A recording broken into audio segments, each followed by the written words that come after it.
Hello traders, welcome to our channel. Today date and time August 7, time 9:36 AM. இன்னைக்கு எதில் opportunity form ஆயிருக்குன்னு பார்த்தீங்கன்னா, BDC யூஎஸ்டியில் தான் ட்ரேட் ஆப்பர்ச்சுனிட்டி ஃபார்ம் ஆயிருக்கு. எஸ்டர்டே வந்துட்டு நம்ம எக்ஸ்பெக்ட் பண்ண மாதிரி யூஆர் யூஎஸ்டியில் நல்லாவே ஒரு கண்டினியூஷன் மூவ் வந்து கொடுத்துருந்துச்சு. ப்ரீவியஸ் அனலிசிஸ் வீடியோலேயே சொல்லியிருப்பேன், டெய்லி பேசிஸில் பார்க்கும்போது ப்ரைஸ் வந்துட்டு இன்னுமே வந்துட்டு ஹையர் லெவலில் தான் ட்ரேட் ஆகிட்டு இருக்கு. ஸ்ட்ரென்த் தான் ஷோகாஸ்ட் ஆகுது. இந்த லெவல் பிரேக் அவுட் ஆகும் அப்படின்னு சொல்லியிருந்தேன். பிரேக் அவுட் ஆகி ப்ரைஸுமே நல்ல ஒரு மொமெண்டம் பையிங் ரேலி வந்து கொடுத்துருந்துச்சு. இன்னைக்கு வந்துட்டு நம்ம எதில் வந்துட்டு ட்ரேட் எடுக்க போகிறோம்னா, பிடிசி யூஎஸ்டியில் தான் ட்ரேட் ஆப்பர்ச்சுனிட்டி வந்து ஃபார்ம் ஆயிருக்கு. ஃபர்ஸ்ட் வந்து நம்ம என்ட்ரி எடுத்துவோம் பிடிசியில்.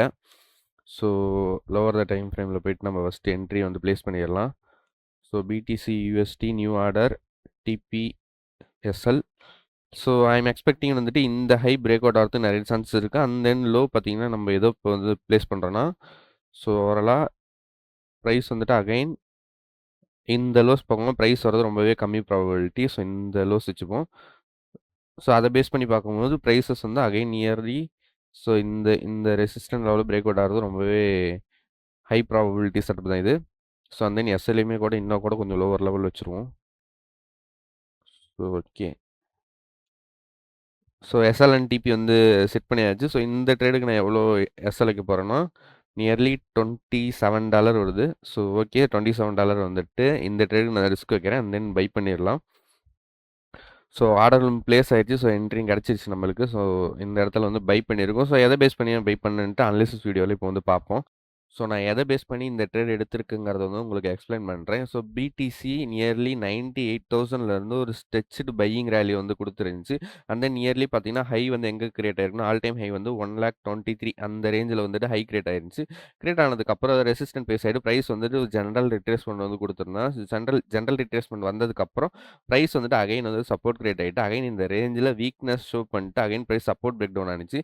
சப்போர்ட் பிரேக் டவுன் ஆனதுக்கப்புறம் ப்ரைஸ் வந்துட்டு அகைன் வந்து சப்போர்ட் சஸ்டெயின் ஆகிட்டு ஹையர் லெவலில் புஷ் பண்ண ட்ரை பண்ணிருக்காங்க. அதை பேஸ் பண்ணி ஒரு பையிங் சைட் மூமெண்டம் வந்து கிடைக்கிறதுக்கான நிறைய பாசிபிலிட்டிஸ் இருக்குன்ட்டு என்னோட பையிங் பொசிஷன் வந்து ஆட் பண்ணியிருக்கேன்.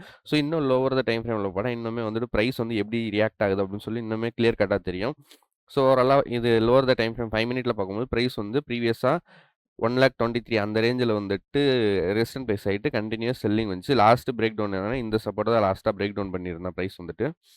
இந்த சப்போர்ட் பிரேக் டவுன் ஆகிட்டு ப்ரைஸ் வந்துட்டு எப்பயுமே வந்துட்டு ஒரு லெவல் பிரேக் டவுன் ஆனிச்சுன்னா அதுக்கப்புறம் ப்ரைஸ் வந்து எப்படி ரியாக்ட் ஆகுதுன்ட்டு நான் வந்து எப்பவுமே அப்சர்வ் பண்ணுவேன். இந்த மேஜர் லோவாக இருந்திருக்கு அப்போ. அந்த லெவல் பிரேக் ஆனதுக்கு அப்புறமே பாருங்கள் ப்ரைஸ் வந்துட்டு செல்லர்ஸ்லாம் அவ்வளோக்கு ஸ்ட்ரென்த்தே இல்லைன்னா ஒரு லோ பிரேக் ஆகிருக்கு, ஒரு நல்ல மொமெண்டம் கூட வரல, ப்ரைஸ் பார்த்தீங்கன்னா அப்படியே ரிவர்சல் ஆகுது. அகைன் செல்லிங் வருது, அகைன் நல்ல பையிங் வந்துடுது, அகைன் செல்லிங் வந்துடுது, அகைன் பையிங் வந்துடுது. ஓவராலாக இந்த இடத்துல நல்ல செல்லிங் வந்துச்சு. அந்த செல்லிங் டாமினேட்டும் ஆனிச்சு. ஆனால் பார்த்தீங்கன்னா அந்த அடுத்த நாளே பார்த்தீங்கன்னா ப்ரைஸ் வந்து அகைன் ரிவர்சல் ஆகி எங்கேருந்து செல்லிங் வந்துச்சோ சேம் அதே லெவலுக்கு வந்துருச்சு ப்ரைஸு.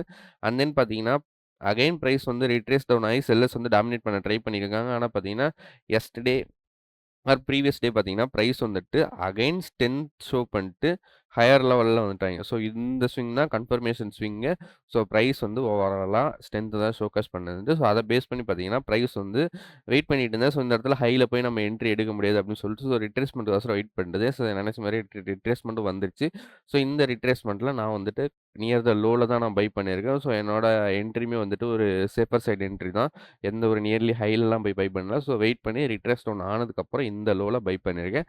மேக்ஸிமம் ப்ராபபிலிட்டி வந்து இந்த லோ சஸ்டெயின் ஆகிறது அதிக பாசிபிலிட்டி இருக்குது. சப்போஸ் ரிட்ரேஸ் டவுன் ஆனாலும் அகைன் இன்னொரு சப்போர்ட் கிரியேட் ஆகிட்டு அகைன் கூட பை ஆகலாம். அதனால தான் என்னோட எஸ்எல் வந்துட்டு நான் நியர்லி இந்த லோக்கு கீழே நான் இங்கே வச்சுருக்கேன்.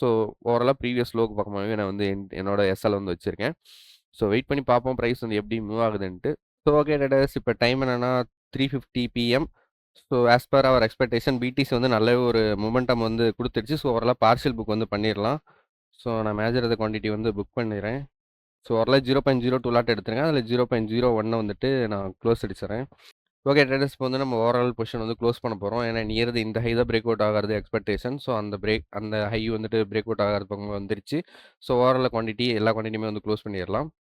ஓவரால் எல்லா குவான்டிட்டியுமே வந்து க்ளோஸ் பண்ணியாச்சு. ஓகே ட்ரேடர்ஸ், எல்லா பொசிஷனுமே வந்து க்ளோஸ் பண்ணியாச்சு. டுடே ஓவரால் பார்த்தீங்கன்னா $20.69 வந்து ப்ராஃபிட் பண்ணியிருக்கோம். மார்னிங்கே எக்ஸ்பெக்ட் பண்ணது தான். ப்ரைஸ் வந்துட்டு செல் ஆஃப் ஆனிச்சுன்னா கண்டினியூஸாக செல் ஆஃப் ஆகாது.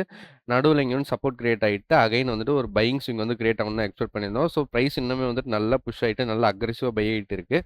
ஓவராலாக நம்ம பை சைடு வந்து இந்த இடத்துல எடுத்திருந்தோம். ஸோ நியர்லி இந்த டைம் ஃப்ரேமில் நியர்லி ஒரு 9:30 9:40 அந்த ரேஞ்சில் வந்து அந்த டைமிங்கில் வந்து ட்ரேட் எடுத்திருந்தோம். ப்ரைஸ் வந்து அகைன் வந்துட்டு ஒரு ஜென்ரலாக வந்துட்டு ஒரு செல்லிங் வந்துச்சு. ஜென்ரல் ஒரு செல்லிங் வந்துட்டு அண்ட் தென் ப்ரைஸ் பார்த்தீங்கன்னா கண்டினியூஸ் நல்ல ஒரு பையிங் ரேலி வந்து கொடுத்துருந்துச்சு. ஸோ ஓவராலாக இந்த ஃபண்டட் அக்கௌண்ட்டில் டுடே எவ்வளோ ப்ராஃபிட் பண்ணியிருக்கோம்னா நியர்லி $20 பக்கம் ப்ராஃபிட் பண்ணிட்டோம். ஸோ கண்டினியூஸாக 3 டே வந்துட்டு நம்மளுக்கு வந்து டிபி ஹிட் ஆயிருக்கு. ஸோ இந்த ட்ரேடில் இது எல்லாமே ஒரே ஓவர்வியூ தான். மல்டிபிள் ட்ரேடில் எதுவுமே எடுக்கவே இல்லை. ஃப்ரைடேவும் வந்துட்டு சேம் ஒரே ட்ரேடு தான். ஒரே ட்ரேடில் நம்மளுக்கு டிபி வந்துருச்சு. அண்ட் எஸ்டர்டே பார்த்தீங்கன்னா நான் பார்ஷியல் புக் பண்ணதுனால வந்துட்டு 5 இது மாதிரி காட்டும். ஆனால் லாட் பொசிஷன் பார்த்தீங்கன்னா சேம் ஒரே பொசிஷன் தான். ஒரே ட்ரேடு தான். 0.033 லாட் வந்து எடுத்திருந்தேன். அதில் வந்துட்டு நான் புக் பண்ணது பார்சல் கொஞ்சம் கொஞ்சமாக புக் பண்ணதுனால உங்களுக்கு வந்துட்டு 5 ட்ரேட் மாதிரி காட்டும். ஸோ இன்றைக்கி வந்து சேம் தான். ஒரே ட்ரேடு தான். 2ஆக பிரித்து வந்து க்ளோஸ் பண்ணியிருந்தேன். பார்சல் புக் பண்ணதுனால 2 ட்ரேட் காட்டுது. ஸோ ப்ரீவியஸ் 3 டேவாக பார்த்தீங்கன்னா நம்மளோட ஓவர்வியூ வந்துட்டு பர்ஃபெக்டாக வந்துட்டு டிபி ஹிட் அடிச்சிட்டு இருக்கு. ஸோ இந்த மாதிரி டெய்லியும் ட்ரேடிங் ரிலேட்டட் வீடியோவுக்கு மறக்காம நம்ம சேனலை சப்ஸ்கிரைப் பண்ணி வச்சுக்கோங்க. அப்புறம் மறக்காமல் உங்கள் ஃப்ரெண்ட் யாரும் ட்ரேட் பண்ணிட்டு இருக்காங்களா மறக்காமல் நம்ம சேனலை வந்து சஜஸ்ட் பண்ணுங்கள். So thank you.